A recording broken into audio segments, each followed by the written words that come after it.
Bueno, qué malos somos, ¿verdad? Cuando pensaba en grabar esto, supuse que quizás no gustaría mucho, porque para hablar de este tema, lo primero que tengo que decir es que a la gente no le gusta escuchar que es malo o mala. Las veces que he compartido esto en vivo o en alguna reunión o en alguna plática, suele suceder que a los cristianos no nos gusta escuchar lo malos que somos, porque la religión nos enseñó que somos buenos, y encima la religión tradicional dice que el cielo se gana por hacer cosas buenas.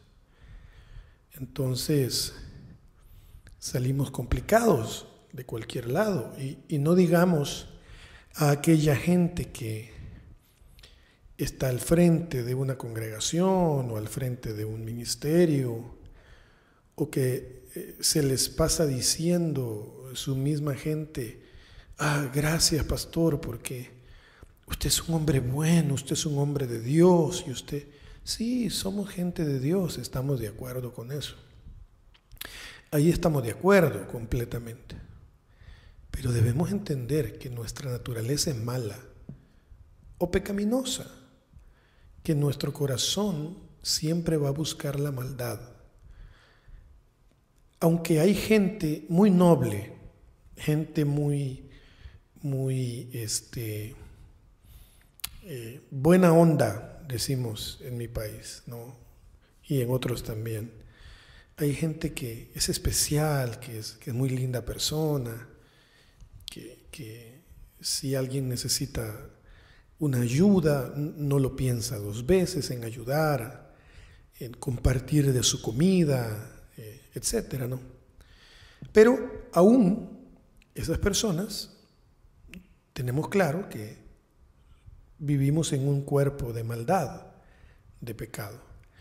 Y aunque sé que es un tema difícil de tratar, lo voy a tratar puntualmente,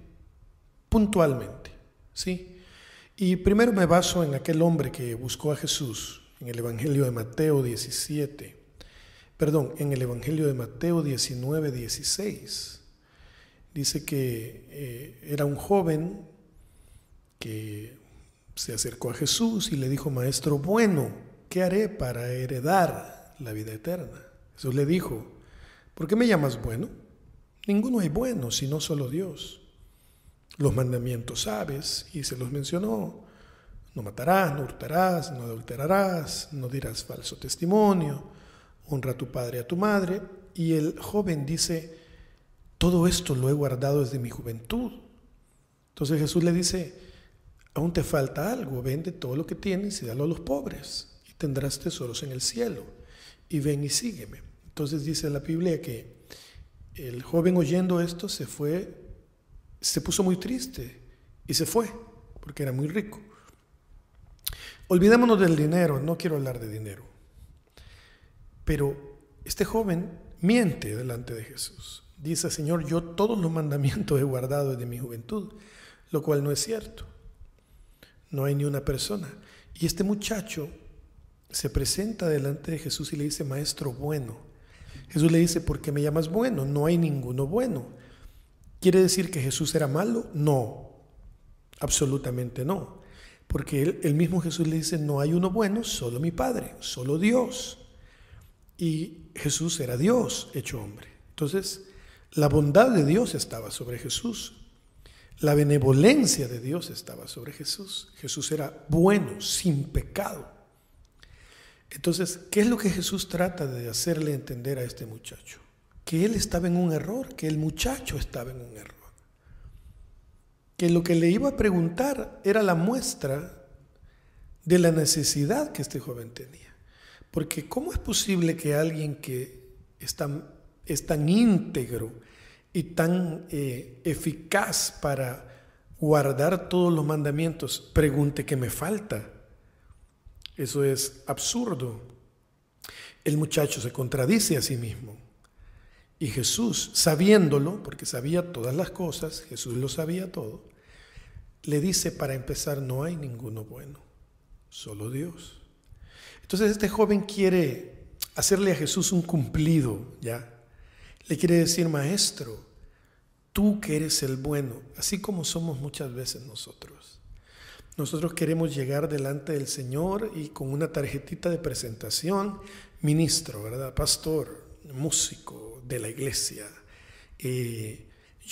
maestro, aquí estoy, acabo de ir a repartir comida a cierto lugar, acabo de ir a repartir ropa, acabo de ir a hacer esto, Señor, aquí estoy, me postro delante de ti, yo todo lo he cumplido. Estamos de acuerdo que la Biblia nos llama a ser gente irreprensible, a ser gente íntegra, a ser gente correcta, pero les diré algo, eso comenzamos a ser íntegros, comenzamos a ser genuinos, a ser bondadosos, a ser irreprensibles cuando entendemos que nuestra naturaleza es mala. Dice el Salmo 8, ¿qué es el hombre para que te acuerdes de él, para que tengas de él memoria? ¿Saben qué es lo que pasa, queridos amigos? Que estamos rodeados de gente que se creen buenos y lo más difícil es que se creen puros, que creen que porque tienen una posición son santos, perfectos, cuando la palabra perfección traducida del original significa gente madura, gente crecida, gente que está entendiendo cuál es su propósito en la vida. Eso es lo que la palabra dice cuando encontramos la palabra perfecto. Porque no podemos ser perfectos, pero según la palabra, traducida la palabra del original, la palabra perfecto, sí podemos ser maduros. Pero ser maduro no significa que voy a convertirme en alguien puro y sin pecado como Jesús. No. ¿Qué dice la palabra? Vamos a leer Primera de Juan, del capítulo 1. En el capítulo 1, verso 8 dice, si decimos que no tenemos pecado, nos engañamos a nosotros mismos y la verdad no está en nosotros. Si confesamos nuestros pecados, Él, ¿quién? Dios, es fiel y justo para perdonar nuestros pecados y limpiarnos de toda maldad. Y este verso, la Biblia nos lo dedica a aquellos que nos sentimos superiores. Si decimos que no hemos pecado, le hacemos a Él mentiroso y su palabra no está en nosotros. ¿Y no es cierto que estamos rodeados de gente así? ¿No es cierto que nos encontramos de vez en cuando por allí a más de alguno que no le gusta saber que es malo, que no le gusta reconocer que hay pecado en él o en ella? Aquí les dejo algo que Jesús dijo, Lucas 11:13. Pues si ustedes, siendo malos, saben dar buenos regalos a sus hijos, ¿cuánto más vuestro Padre Celestial dará el Espíritu Santo a los que se lo pidan? Si ustedes, siendo malos, pero como estamos acostumbrados como pastores, como líderes, a escuchar que somos lo máximo, a escuchar que somos, wow, increíbles. Gracias, pastor. Gracias, apóstol. Y no nos gusta reconocer que somos malos. No nos gusta reconocerlo. Un verso más. Romanos 3:10. Como está escrito, no hay justo ni aun uno. No hay quien haga lo bueno. No hay ni siquiera uno. Y en el 23 dice, por cuanto todos pecaron y están destituidos de la gloria de Dios. Entonces, ¿hay gente buena o no hay gente buena? Escuchen esto, aunque nuestra naturaleza esté siempre inclinada hacia el mal y delante de Dios no podamos hacer cosas tan buenas, En Cristo, subrayen eso, en Cristo Él nos capacita para hacer cosas buenas. Cuando entiendo que soy malo, la bondad se comienza a hacer una realidad en mí. No soy bueno, pero puedo hacer cosas buenas. Efesios 2:10 dice, porque somos hechura suya, creados en Cristo Jesús para buenas obras, las cuales Dios preparó de antemano para que anduviésemos en ellas. Y cuando entendemos que hay maldad en nosotros y entendemos que podemos hacer cosas buenas a través de Cristo, entonces podemos hacer cosas como la que dice Romanos 12:17. No paguéis a nadie mal por mal. Procurad lo bueno delante de todos los hombres. Dice procurad. Subrayen esa palabra. Procurad. ¿Por qué? Porque es lo único que puedo hacer teniendo en cuenta esta carne pecaminosa que tengo. Escuchen Romanos 7:19. Porque no hago el bien que quiero, sino el mal que no quiero, eso hago. El 21, así que queriendo yo hacer el bien, hallo esta ley, que el mal está en mí. Y el 24 dice, miserable de mí, miserable de mí. ¿Quién puede decir eso ahora? Miserable de mí. ¿Se dan cuenta? Porque cuando nos paramos en los púlpitos, nos convertimos, según nosotros, en estrellas, en héroes. Y Pablo decía, miserable de mí, ¿quién me librará de este cuerpo de muerte? Pero aquí está la respuesta. Gracias doy a Dios por Jesucristo, nuestro Señor. ¿Se dan cuenta? Es por su muerte, es por su resurrección, es por Jesucristo que podemos hacer cosas buenas. Entendiendo que soy malo, lo tengo que tener en cuenta, en mente, siempre. Ahora bien, ¿es esto una licencia para pecar? ¡Ay, qué bien! Ya está, soy malo, ahora hago lo que quiero. No. No. Absolutamente no. Porque podemos confundirnos o tomar esta palabra como una licencia, como un escape para hacer lo que quiero. No, señores, no, damas y caballeros. Mi responsabilidad es vivir como la palabra me enseña a vivir. ¿De qué manera? Gálatas 5:16 dice, digo pues, andad en el Espíritu y no satisfagan los deseos de la carne. Porque el deseo de la carne es contra el Espíritu y el del Espíritu es contra la carne. Y estos se oponen entre sí para que no hagan lo que quieren. Entonces la respuesta al cómo está en el verso 18. Pero si sois guiados por el Espíritu.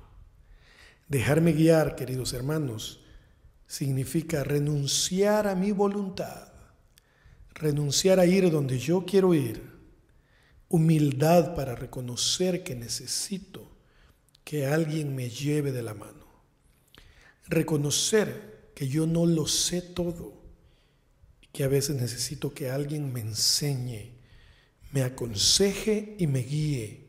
¿Está claro? Entonces, ¿cómo? Dejándome guiar por el Espíritu. Y dice, no están ustedes bajo la ley. Entonces, si no estoy bajo la ley, ¿bajo qué estamos? Exacto, bajo la gracia. ¿Somos malos? Totalmente. ¿Somos justificados? Sí. ¿Por medio de qué? ¿O de quién? Por el sacrificio de Jesús en la cruz. ¿Y eso cómo se llama? Gracia. Sublime gracia del Señor. Entendemos que somos malos, entendemos que nuestro corazón es engañoso y perverso, como dice Jeremías, pero que somos creados para buenas obras. Primero, reconocer la maldad que hay en mí. No nos pongamos en los zapatos del joven rico que va queriendo fingir algo que no es, que va queriendo mentirle a Jesús diciéndole que ha guardado todos los mandamientos desde su juventud, lo cual no es cierto. Lo primero que debemos hacer es reconocer la maldad que hay en nosotros, levantarnos, estar conscientes, pero dejarnos guiar por el Espíritu.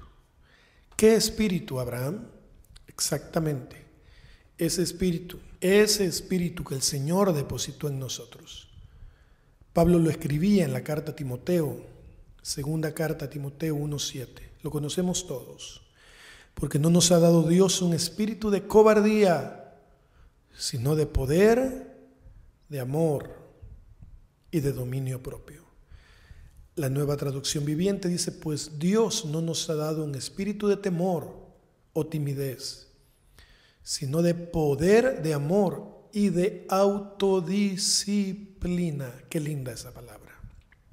Difícil, pero linda.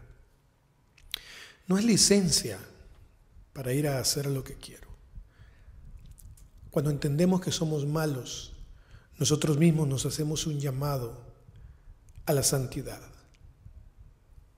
Lo dice Gálatas, la carne y el espíritu se oponen entre sí. Es una lucha diaria. Vamos a tener esta lucha hasta el último día de nuestras vidas. De nosotros depende quién gana, si la carne o el espíritu que ha puesto Dios en nosotros. ¿Cómo? ¿Por qué depende de nosotros? Porque de nosotros depende tomar decisiones, leer más su palabra, orar, congregarnos, entender que fuimos creados para buenas obras, tomar decisiones, Facebook, WhatsApp, redes sociales, números de teléfono, actitudes en el trabajo, decisiones. La vida cristiana se trata de decisiones, de tener claras las cosas, clara la palabra. No seamos como el hombre rico, no finjamos delante de Dios algo que no somos. Seamos honestos. En los púlpitos hablemos más de nuestras debilidades y de nuestros errores que de nuestros logros y nuestros éxitos. Ubiquémonos, como dice la palabra en Romanos, no tengamos más alto concepto de nosotros. Hablemos a la gente, enseñémosles lo pecadores, lo errados que muchas veces estamos, los errores que cometemos. Que la gente entienda que nosotros también somos humanos, que pecamos, que nos equivocamos, pero la diferencia es que somos capaces, o deberíamos ser capaces, de saber pedir perdón, de saber enmendar nuestro error. Malos, sí, lo somos, pero también justificados por medio del sacrificio de Jesús en la cruz, que se llama gracia inmerecida de parte de Él para nosotros.